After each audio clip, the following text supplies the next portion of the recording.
ಅಮ್ಮ ಮುಂಚಿನ ನಿಮ್ಮ ಆರೋಗ್ಯ ಪರಿಸ್ಥಿತಿ ಹೇಗಿತ್ತು? ಸರ್ ನಮ್ಗೆ ಎದ್ದೊಳಕತ್ತಿರ್ಲಿಲ್ಲ. ಪ್ರಾಡಕ್ಟ್ಸ್ ಅನ್ನು ಉಪಯೋಗಿಸಿದ ಮೇಲೆ ಹೇಗಿದ್ದೀರಾ? ಮೊದಲು ಎದ್ದೊಳಕತ್ತಿರ್ಲಿಲ್ಲ, ಕೈ ಎತ್ತಕ್ ತಲೆ ಬಚ್ಚಿಸ್ಕೊಳಕ್ಕೆ ಎತ್ತಕೊಂಡು ಹೋಗ್ಬೇಕಾಯ್ತು. ಈಗೇನು ತೊಂದರೆ ಇಲ್ಲ, ಕ್ಲೀನ್ ಆಗಿದ್ದೀನಿ, ಅಡುಗೆನೂ ಮಾಡ್ತೀನಿ, ಚೆನ್ನಾಗಿ ತಾರಾಡ್ತೀನಿ, ತಿಂತೀನಿ, ಊಟ ತಿನ್ನಕತ್ತಿರ್ಲಿಲ್ಲ, ಹೊಟ್ಟೆ ಉಬ್ರು ಬಂದಂಗೆ ಆಗೋದು ತಿನ್ನುವಾಗಿ. ಜೀವನದಲ್ಲಿ ನಿಮ್ಮ ಆಶಾಭಾವನೆ ಕಳ್ಕೊಂಡ್ಬಿಟ್ಟಿದ್ರಿ, ಈಗ ಇದನ್ನ ಉಪಯೋಗಿಸಿದ ಮೇಲೆ ಚೆನ್ನಾಗಿದ್ದೀವಿ. ಸ್ವಲ್ಪ ಜೋರ ಮಾತಾಡಿ. ಏನೇನ್ ಸಮಸ್ಯೆ ಇತ್ತು ರವಿ ಸರ್ ಹೇಳಿ? ಸರ್ ಒಂದ್ ಹೇಳ್ಬೇಕು ಅಂದ್ರೆ ಅವ್ರು ಇವತ್ತು ಈ ಲೆವೆಲಿಗೆ ಬರ್ತಾರೆ ಅಂತ ನಾವು ಅಂದ್ಕೊಂಡಿರ್ಲಿಲ್ಲ. ಅವ್ರಿಗೆ ಕಿಡ್ನಿ ಸ್ಟೋನು ಮತ್ತೆ ಶುಗರು, BP ಮತ್ತೆ ಮೊನ್ನೆ ಲಕೋ ಹೊಡೆದಿತ್ತು. ಇದಾದ್ಮೇಲೆ ಪೂರ್ತಿ ಬೆಡ್ ರೆಸ್ಟ್ ಅಲ್ಲಿ ಇದ್ರು, 2 ವರ್ಷ ಬೆಡ್ ರೆಸ್ಟ್ ಅಲ್ಲಿ ಇದ್ರು. ನಾವು ಸಪ್ಲಿಮೆಂಟ್ ಕೊಟ್ಟು 2 ದಿನಕ್ಕೆ ಅವರು ಫೋನ್ ಮಾಡಿ ಹೇಳಿದ್ರು, ಪರವಾಗಿಲ್ಲಪ್ಪ ನಾನು ಚೆನ್ನಾಗಿದ್ದೀನಿ ಅಂತ. ಅವತ್ತಿಂದ ಇದನ್ನೇ ಕಂಟಿನ್ಯೂ ಮಾಡ್ತಿದ್ದಾರೆ. ಮತ್ತೆ ಇವ್ರಿಗೂ ಬಿಡಿ ಸಿಗರೇಟ್ ಸೇದೋರು, ಕಾಫಿ ಟೀ ಜಾಸ್ತಿ ಕುಡಿಯೋರು, ಕೆಮ್ಮು ಗಸೆ ಜಾಸ್ತಿ ಇತ್ತು. ಯಾವಾಗ ಹಾಸ್ಪಿಟ್ಲಿಗೆಲ್ಲ ತೋರಿಸಿ ಕಮ್ಮಿ ಆಗಿಲ್ಲ.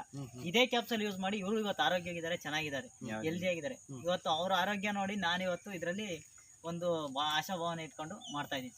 ಈಗ ಇದನ್ನ ನೀವು ಉಪಯೋಗಿಸಿದ್ದೀರಾ, ನಿಮಗೆ ಫಲಿತಾಂಶ ಸಿಕ್ಕಿದೆ. ಇದನ್ನ 10 ಜನಕ್ಕೆ ಹೇಳ್ಬೋದು ಅಂತ ನಿಮ್ಗೆ ಅನ್ಸುತ್ತಮ್ಮ?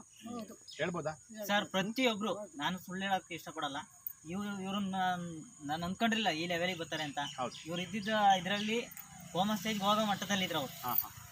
ನಾನೇ ಸುಳ್ಳು ಹೇಳ್ತಿಲ್ಲ. 7 ವರ್ಷ ನಾನು 5-6 ಜನಕ್ಕೆ ಕೇಳಿದೆ, ತಗಂತೀವಿ ಕರ್ಸು ಅಂದ್ರು.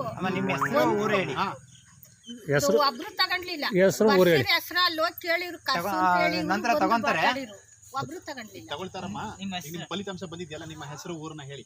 ನಮ್ಮದು ಮಲ್ಲಿಗುಂಟೆ, ವನ್ನಮ್ಮ ಅಂತ ಹೆಸರು. ಕುದೂರ್ ಹತ್ರ ಅಂತ. ಕುದೂರ್ ಹತ್ರ ಮಲ್ಲಿಗುಂಟೆ. ತಾಲೂಕು ಯಾವುದು? ಮಾಗಡಿ ತಾಲೂಕು, ಇದು ಕುದೂರ್ ಹೋಬಳಿ, ರಾಮನಗರ ಜಿಲ್ಲೆ.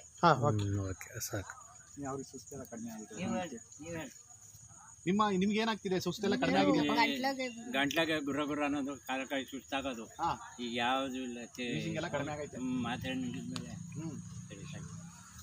ಸರ್ ಒಂದ್ ನಿಮಿಷ. ಇವ್ರ ಹೆಸರು ಚೆನ್ನಪ್ಪ ಅಂತ, ಇವ್ರ ಹೆಸರು ಹೊನ್ನಮ್ಮ ಅಂತ ಹೇಳಿ, ಕುದೂರು ಹೋಬಳಿ.